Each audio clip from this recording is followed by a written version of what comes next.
Le marché est déjà très soutenu, que ce soit le marché européen ou le marché français, on a un marché qui est très soutenu.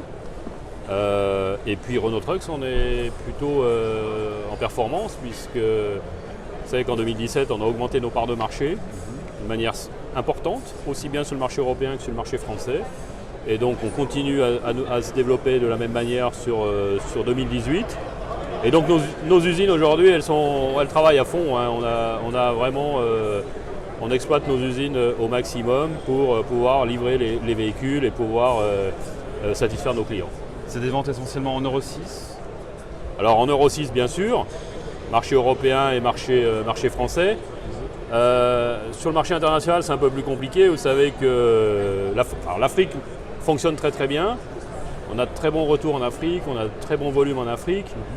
Après, vous connaissez la situation politique au Moyen-Orient, la situation économique en Turquie, qui pose un certain nombre de problèmes. Et bien sûr, ces marchés-là sont beaucoup plus compliqués. On développe nos ventes, étape par étape. Nos clients sont de plus en plus satisfaits du service, du véhicule.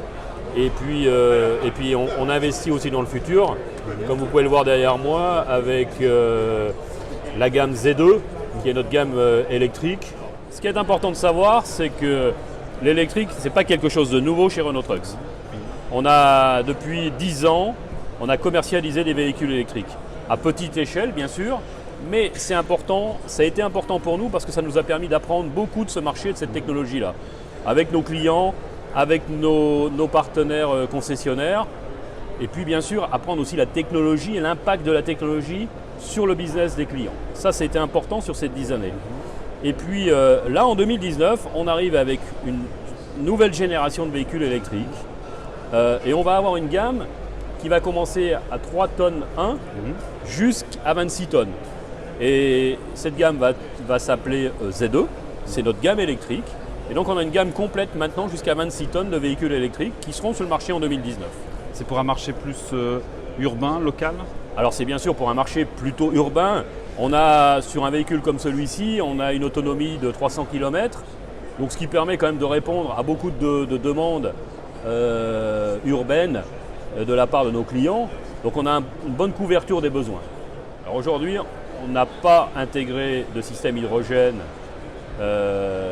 dans nos véhicules. C'est quelque chose qu'on regarde, c'est quelque chose qu'on étudie. Le coût de l'hydrogène est encore très élevé. Et la fabrication de l'hydrogène est encore très élevée. Donc c'est quelque chose qu'on sait faire. On sait rajouter cette technologie-là dans nos véhicules électriques parce que c'est ni plus ni moins une autre manière en fait, de stocker de l'énergie et de stocker de l'électricité. Hein. Ça a le même rôle qu'une batterie. Votre position, est-ce que c'est comme chez vos concurrents? C'est-à-dire que pour l'instant, on fait l'électrique, c'est une parenthèse, et après on verra pour l'hydrogène, c'est ça en fait, en résumé? Non, mais l'hydrogène, il faut bien comprendre que l'hydrogène, c'est un moyen de stockage de l'énergie.